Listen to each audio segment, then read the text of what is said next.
Minorities rights protection forum of Telangana के ओर से नामपल्ली मदीना एजुकेशन सेंटर में राउंड टेबल कॉन्फ्रेंस किया गया है, जिसमें Congress party, Bahujan front party, Telugu Desam party के नेताओं ने भाग लिया है। Telangana Pradesh Congress committee joint secretary Usman Mohammed Khan ने Lanco hills Waqf board properties और जॉब्स के बारे में मीडिया से बात किया है, जिसमें सनाउल्लाह खान, अजीत पाशा भी मौजूद थे। रियासत तेलंगाना में पहली बार हज़रत हुसैन शाह वली रहमतुल्लाह अलैह की 1654 एकड़ ज़मीन का केस जो हाई कोर्ट में चल रहा था, उस वक्त तेलंगाना के चीफ मिनिस्टर जो आज के चंद्रशेखर राव साहब हैं, उन्होंने अपने इक़्तिदार में आने से पहले अपने मैनिफेस्टो में ये वादा किया था कि अगर तेलंगाना में टीआरएस की हुकूमत आएंगी तो सबसे पहला काम 1 महीने के अंदर मैं ये करूँगा कि औक़ाफ़ की तमाम जायदादों से हुकूमत जो केस लड़ रही है, दस्तबरदार होकर औक़ाफ़ की तमाम जायदादें वक़्फ़ को वापस करूँगा। औक़ाफ़ की जायदादों से तेलंगाना के मुसलमान अपनी मायशत को सुधार सकेंगे। आज की ये राउंड टेबल मीटिंग ये मनीकुंडा जागीर दरगाह हुसैन शाह वली की जो अतिया है, जिसकी लागत अगर देखा जाए तो 1 लाख करोड़ से ज़्यादा है। तो हमारे चीफ मिनिस्टर साहब केसीआर साहब हुकूमत में आने से पहले उन्होंने कहा था कि अगर हम हुकूमत बनाएंगे तो हुकूमत है ना दस्तबरदार हो जाएगी, ये हुकूमत की नहीं रहेंगी बल्कि वक्फ की ज़मीन होगी। जो सुप्रीम कोर्ट के फैसले के बाद उनकी ज़ुबान जो है ना साद हो गई है और कुछ अपने ज़ुबान से कुछ नहीं बोल रहे।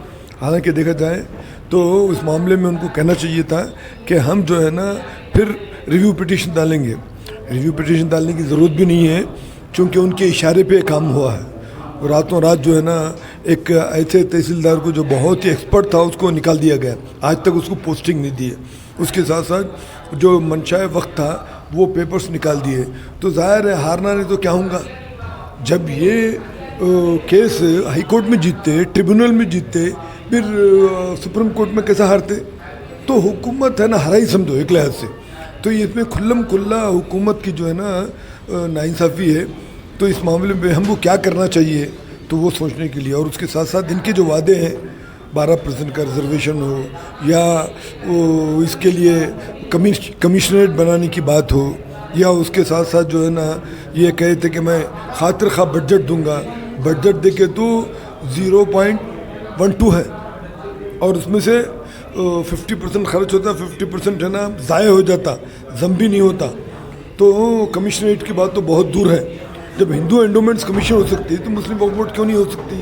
तो ये चीज़ें लोगों के सामने हैं।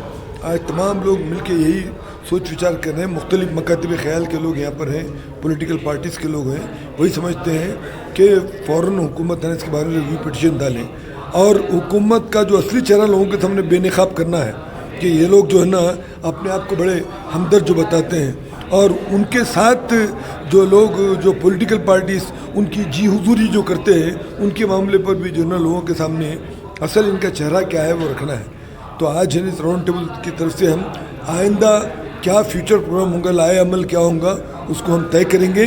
और हम चाहेंगे कि इसकी वजह से हुकूमत जो है ना अपनी गलती का एहसास करते हुए उसके लिए क्या करेक्टिव मेजर्स लेना है वो ज़रूर लें, वरना हम तमाम लोग मिलके रिव्यू पिटीशन डालने और अपने आप को इम्प्लीट करने के बारे में सोच रहे हैं। आज minority right protection forum of Telangana की तरफ से मदीना एजुकेशन में राउंड टेबल प्रेस कॉन्फ्रेंस थी, जिसमें तमाम सियासत के लोग आए थे और जो लोग मिल्लत का दर्द रखते हैं वो लोग आए थे। उन्वान था कि मनीकुंडा जागीर 1654 एकड़ 32 गुंटास जो तेलंगाना हुकूमत ने वक्फ बोर्ड को हरा दिया, उस उन्वान पे हम लोग यहाँ पे बात करें, उस पर डिस्कशन हुआ।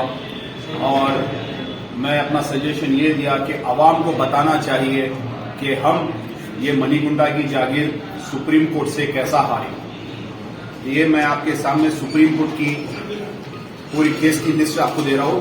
156 पेजेस की है, क्लियरली लिखा हुआ है state of Telangana versus state Waqf board. Telangana government plus Telangana state Waqf board में ये केस हुआ, जिसमें जो 2016 में था, सिविल केस पूरे 2016 के है। जजमेंट आया, जजमेंट क्या आया मैं आपको बताऊंगा। इसमें जजमेंट ये है, the civil appeal are allowed, the order passed by the high court are set aside. High court का जो ऑर्डर था वो सेट असाइड हो गया, क्रिमिनल में हम जो ऑर्डर जीते थे वो सेट असाइड हो गया। Land admeasuring 1654 acres in 32 guntas vest with the state और corporation free from any encumbrance, इसको इकम्बरेंस फ्री कर दी सुप्रीम कोर्ट, और ये जागीर हमारे हाथ से चली गई। वंस ए वक्फ ऑलवेज वक्फ जो 2012 में उनको ऑर्डर मिला था, आज वो कलअदम हो गया है। पहले जो जागीर वक्फ की थी वो क़यामत वक्फ की रहेगी बोल के सुप्रीम कोर्ट का ऑर्डर था, और केसीआर साहब ये ऑर्डर पे बेहतरीन ऑर्डर लेके आए, जो तमाम वक्फ के अराटा प्रॉपर्टीज पूरी अराटा और गजेट नल एंड वाइड हो गई, और हमको बहुत ज्यादा इससे नुकसान हुआ। कल मैं असेंबली में देखा आपके फ्लोर लीडर अकबरुद्दीन ओवैसी साहब अपनी लाइव स्पीच में आवाम को गुमराह कर रहे थे। बाय रिकॉर्ड आपके पूरे चैनल से बोल रहा हूं, डिफॉर्मेशन डाल सकते हैं मेरे पे अगर मैं गलत बोला। अकबरुद्दीन ओवैसी साहब ये बोल रहे थे, केसीआर साहब आप सुप्रीम कोर्ट में काफी मशक्कत करें, आप बहुत सीरियस थे वक्फ जागीर के लिए, मगर हम बचा नहीं सके।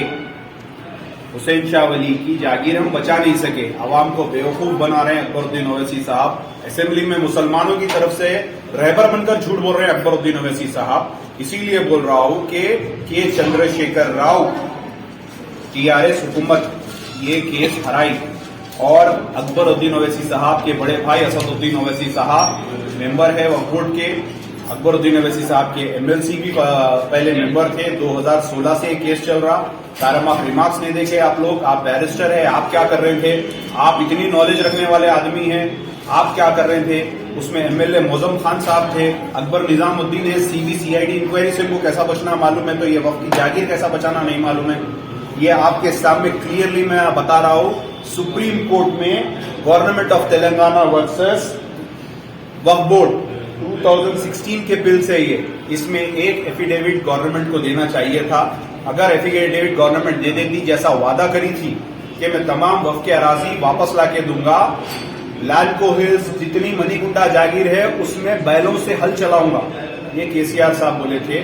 फिर अकबरुद्दीन ओवैसी साहब इस सेंटर में इस्लामिक सेंटर के लिए शुक्रिया अदा करें। मैं आपकी ये तमाम चैनल से फिर अकबरुद्दीन ओवैसी साहब को चैलेंज कर रहा हूं, चलिए आप घर पे बुलाए, घर पे आता हूं, दारुसलाम पे बुलाए, दारुसलाम पे आता हूं, कहां पे इस्लामिक सेंटर की बुनियाद रखे, कहां पे वो जमीन है जरा बता दीजिए। इसका भी शुक्रिया अदा आप करें। असेंबली में आप तकलीफ इस बात की है, मुसलमानों के नुमाइंदे बनकर, आप आवाम के नुमाइंदे बनकर, आप असेंबली में floor leader, leader of opposition बनकर ऐसे शुक्रिया अदा करके लोगों को बेवकूफ बना रहे हैं। मैं आपके तमाम चैनल से बोल रहा हूं भाई, जॉब्स खुले हुए हैं, आप लोग भी मीडिया चला रहे हैं, मीडिया के भी शोबे में जॉब है, हर जो शोबे में जॉब है। असदुद्दीन ओवैसी साहब की कॉन्स्टिट्यूंसी में 6 एमएलए लगते हैं। आप एक गोशा महल छोड़ दो, 6 एमएलए लगते हैं आपको। 6 एमएलए 1,000 की नौकरी दिलाई है। एमएलए भी आपका, एमपी भी आपके। नामपल्ली हल्के में जाफर हुसैन महराज साहब सिकंदराबाद हल्के में आते हैं। आप 1000 जॉब्स दिला दीजिए बच्चों को, आप तमाम लोग जॉब्स दिला दीजिए। मैं Usman Mohammed Khan, joint secretary Telangana Pradesh Congress committee, आपके दारुसलाम पर आकर आपकी गुलपोशी करूंगा, आपका तहे दिल से शुक्रिया अदा करूंगा। और जो 7,000 बच्चों को नौकरी मिलेंगी, 8,000 बच्चों को नौकरी मिलेंगी, वो आपको ताउम्र रोड डालते रहेंगे, ताउम्र आपको बोकसिंग की जरूरत नहीं पड़ेगी और आप कामयाब होते रहेंगे। लिहाजा आप लोग असेंबली जैसे मुतबर जगहों पर, जहां से ऐवान बोलते हैं इसको, जिसको आप ऑनरेबल स्पीकर सर बोलते हैं, वहां पे आप मुसलमानों के बाहैसियत मुसलमान लीडर ठहरकर झूठे शुक्रिया अदा मत करिए, झूठा आप तयफून मत दीजिए, आवाम को गुमराह मत करिए। अगर मैं कोई बात गलत बोल रहा हूं तो आप मेरे पे डिफॉर्मेशन डाल सकते हैं। और तमाम एमआईएम के आईटी सेल्स को बोल रहा हूं भाई, दिल से बोल रहा हूं भाई, नौकरियां लोग, गवर्नमेंट की नौकरी 10, आपको एक बोल दूंगा, हाईकोर्ट में भी जॉब्स खुल गए। क्लर्क की नौकरी को 69,000 सैलरी है भाई, 69,000 salary is not a small amount. तो आप लोगों से गुजारिश कर रहा हूं, मैं तो पीछे लगा हुआ रहूंगा, बराबर रोज पूछूंगा नौकरियां मिल रही नहीं मिल रही।